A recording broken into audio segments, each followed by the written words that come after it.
Hello friends, स्वागत है आपके अपने यूट्यूब चैनल में। ये क्लास 10th भारतीय भवन प्रश्नावली 1.b का वीडियो है। इस वीडियो में हम लोग 1.b से रिलेटेड 8 क्वेश्चन को देखेंगे। ये देखने में तो बहुत आसान है, बनाना भी आसान होता है, लेकिन इनको कॉन्सेप्ट को समझना थोड़ा सा मुश्किल होता है। तो इसलिए हम लोग इस वीडियो में सिर्फ प्रश्नावली 1.b को ही देखेंगे। तो चलिए शुरू करते हैं। फर्स्ट नंबर आपसे कह रहा है निम्नलिखित बहुपद px के आलेख देखकर बहुपद के वास्तविक शून्यकों की संख्या बताना है।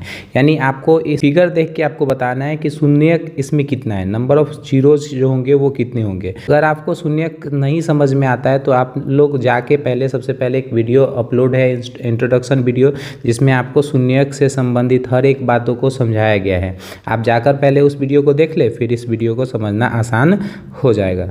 फर्स्ट नंबर कह रहा है कि भाई इसमें इस तरह के आपको आरेख खींचा गया और इसमें पूछ रहा है कि शून्यकों की जो संख्या है वो कितनी होगी। सबसे पहले देख लीजिए, देखिए शून्यकों की संख्या जो होती है, अगर हम आपको बता दें तो शून्यक वो होते हैं जो x के जगह पर रखने पर ये बहुपद जो होंगे, यानी जो बहुपद px जो होंगे वो किसके बराबर हो जाएंगे, तो 0 के बराबर हो जाएंगे, तो उसको शून्यक कहा जाता है। ठीक है, अब इस ग्राफ को देख के आपको शून्यक बताना है। तो इसमें ग्राफ में सबसे अच्छा तरीका, देखिए ग्राफ को अगर मैं शून्यक देख के संबंध बताना है तो जैसे ये अगर आप देखिएगा तो ये y लाइन है और ये x लाइन है। ठीक है, इसको x अक्ष कहा जाता है, इसको y अक्ष कहा जाता है। और ये एक लाइन ऐसे गया हुआ है और x को टच करते हुए ऐसे आया हुआ है। तो अगर आप देखिए कोई भी लाइन अगर x को जितना बार टच करेगी ना, नंबर ऑफ जीरो जो उसमें, तो इसमें देखिए एक बार नंबर जो हो रही है इसमें टच कर रही है, इसमें एक बार जो है टच कर रही है, इसलिए नंबर ऑफ जीरो इसमें जो होंगे वो 1 हो जाएंगे। ठीक है, अगर आपको इसको लिखना जैसे है, इसको लैंग्वेज में कैसे लिखिएगा तो यहाँ पर लिख लीजिएगा फर्स्ट नंबर का क्या, कि यहाँ शून्यकों की जो संख्या है, शून्यकों की संख्या जो है वो 1 है, क्योंकि ग्राफ x अक्ष को केवल एक बार प्रतिच्छेद करती है, केवल एक बिंदु पर प्रतिच्छेद करती है। ऐसे लिख लीजिए, केवल एक बिंदु पर प्रतिच्छेद करती है ना, प्रतिच्छेद करती है, इसलिए नंबर ऑफ जीरो जो होंगे वो इसमें 1 हो जाएंगे। ठीक है, जैसे हम आपको बता ही दिए कि जैसे इसमें देखिए एक बार टच कर रहा है, इस लाइन को एक बार टच कर रहा है, यहाँ पर टच कर रहा है सिर्फ। तो अगर कोई भी लाइन x को जितना बार टच करेगा उतना नंबर ऑफ जीरो हो जाएंगे। ठीक है, चलिए तो इसमें नंबर ऑफ जीरो जो होंगे 1 हो जाएंगे। ठीक है, तो आपको आसान है, ग्राफ कोई दिक्कत नहीं, आप आराम से समझते जाइएगा।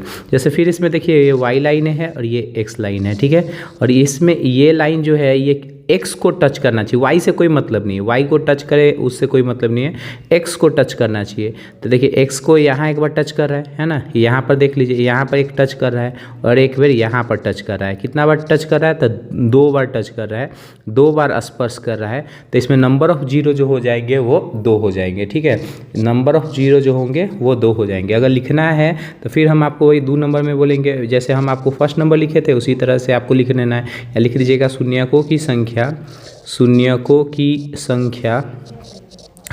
की जो संख्या है यहाँ पर 2 है ना।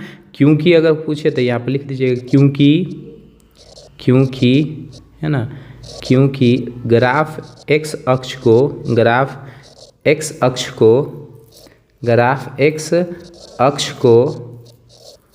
2 बार प्रतिच्छेद करती है ना, प्रतिच्छेद करती है।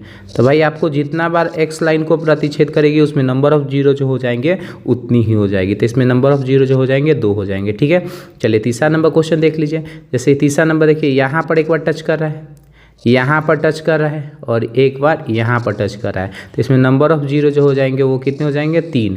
फिर आपको लिखना है तो इसी तरह से लिख लीजिएगा, शून्यकों की संख्या 3 हो जाएगी क्योंकि ग्राफ x अक्ष को छेद कर रही है। तो इसमें आप ऐसे लैंग्वेज लिख लीजिएगा। चौथा नंबर में आप देख लीजिए, ये कितना बार टच कर रहा है, तो एक यहाँ टच कर रहा है, ये तो y को टच कर रहा है, तो y से कोई मतलब नहीं होना चाहिए। तो यहाँ पर टच कर रहा है, फिर एक बार यहाँ पर कर रहा है, तो इसमें नंबर ऑफ जीरो जो हो जाएंगे 2 हो जाएंगे। इसको लिखिएगा तो इस तरह से लिख लीजिएगा, शून्यकों की संख्या 2 है क्योंकि ग्राफ एक्स अक्ष को 2 बार प्रतिच्छेद कर रही है। तो इस तरह से आप लिख लीजिएगा। चलिए 5 नंबर देखिए, तो 5 नंबर ये देखिए, ये वाई लाइन है और ये एक्स लाइन है।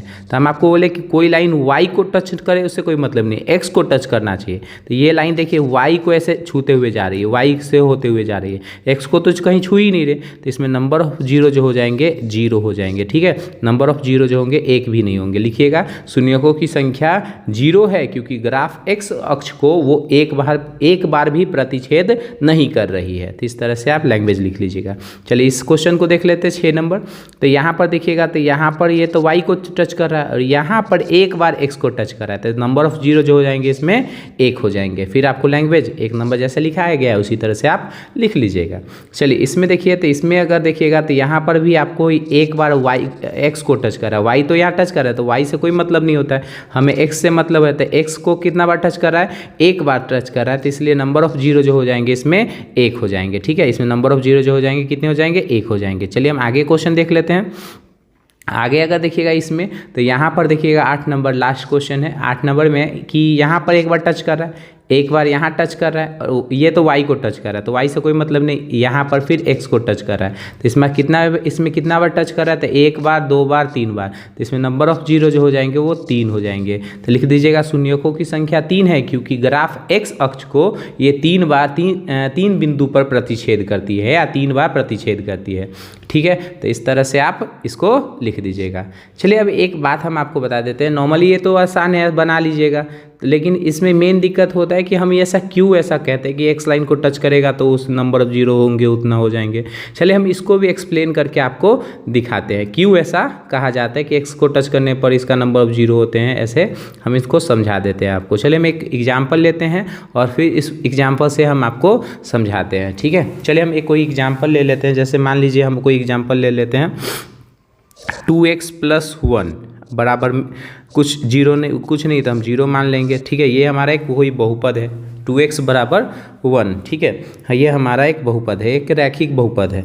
अगर हम इसको सबसे पहले इसको हम क्या कर लेते हैं, तो हम लिख लेते हैं माना कि 2x + 1 जो है किसके बराबर मान लेते हैं, y के बराबर मान लेते हैं। ठीक है, इसमें हम क्या करते हैं, इसी के सहायता से इससे हम क्या करते हैं, एक डब्बा तैयार करते हैं, एक बॉक्स तैयार करते हैं, फिर उसको हम ग्राफ पर खींच के दिखाते हैं कि नंबर ऑफ जीरो कैसे निकालते हैं, कैसे फाइंड आउट करते हैं। चलिए हम यहाँ पर पहला x होता है, दूसरा y होता है, बराबर 0 ले लेते हैं।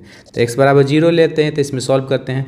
तो यहाँ पर लिख देंगे x बराबर 0 रखने पर, तो यहाँ पर सॉल्व करेंगे 2 × 0 + के 1 बराबर में y, 0 से गुना करोगे तो 0 + के 1 यानी 1 बराबर y के। तो y जो होगा कितना हो जाएगा, 1। ठीक है, तो उसी तरह से हम फिर क्या करते हैं, तो अगर हम x बराबर 1 लेते हैं तो 1 ले लेंगे तो हो जाएगा 2 × 1 प्लस के 1 बराबर में कितना, 1 बराबर y के। ठीक है, सॉल्व करिएगा तो 2 × 1 = 2 + 1 बराबर y, तो y बराबर जो हो जाएगा वो 3 हो जाएगा। ठीक है, तो ये हमारा y जो हो गया 3 हो गया। चलिए अब इसको हम क्या करते हैं, ग्राफ पे आपको खींच के दिखाते हैं।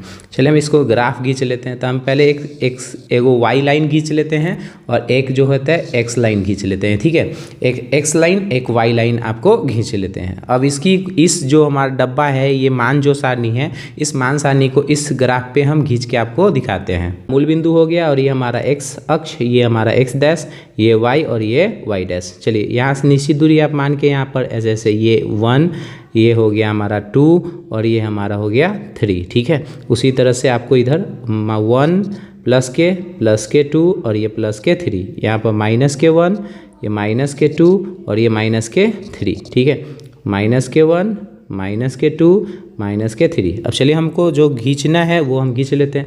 इसको बोला जाता है y, इसको कहा जाता है y डैश, इसको कहा जाता है x और इसको कहा जाता है x डैश। ये हमारा 1 2 3, ये हो गया आपका -1 -2 -3, तो ये हो गया 1 2 3, ये हो जाएगा -1 -2 इतना है 0, 1। यानी हम एक बात आपको बता दें कि x लाइन पर जो होता है, x लाइन पर y का जो मान होता है वो 0 होता है और y लाइन पर जो होता है, y लाइन पर है ना, x का जो मान होता है वो 0 होता है। आपको ये इंपॉर्टेंट पॉइंट है, आप इसको लिख लीजिएगा, समझिएगा। x लाइन पर जो होता है y का मान 0 और y लाइन पर x का मान 0। अब चूंकि हमको खींचना है 0,1, तो x तो 0 है, तो y किस पर होगा, तो y लाइन पर होगा, तो y लाइन पर यानी यहाँ पर होगा। चलिए हम यहाँ पर इसको बूंदा खींच लेते हैं और इसका नाम दे देंगे 0,1। चलिए ये 0,1 हो गया। अब हमें दूसरा खींचना है 1,3, तो x जो है 1 है और y जो है 3 है, तो ये 1 और ये 3, तो यहाँ पर आप इसको खींच लीजिएगा, तो ये यहाँ पर हो जाएगा। ठीक है, 1 के सामने, ये x के सामने हो गया और ये y के 3 के सामने हो गया, तो ये इस तरह से खींच लेंगे। चलिए अब इसको हम क्या करेंगे, इसको एक दूसरे बिंदु को हम मिला देंगे, इसका नाम दे देंगे 1,3, फिर इसको एक दूसरे के साथ मिला देते हैं। चलिए इस तरह से ये मिलते हुए नीचे की ओर आएगा। ठीक है, तो इस तरह से।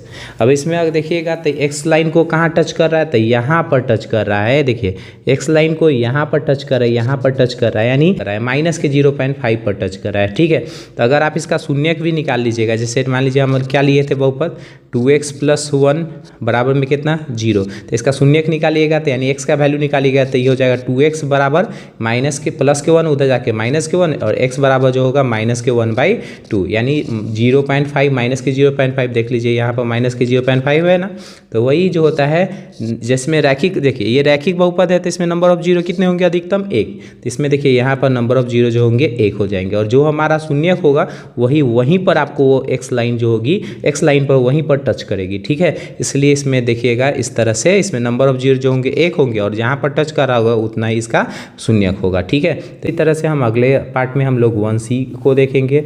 आई होप आपको वीडियो अच्छा लगा हो। अच्छा लगा तो मेरे वीडियो को लाइक, चैनल को सब्सक्राइब करें, इसी तरह से अपना प्यार देते रहे। Thank you for watching my video. Thank you.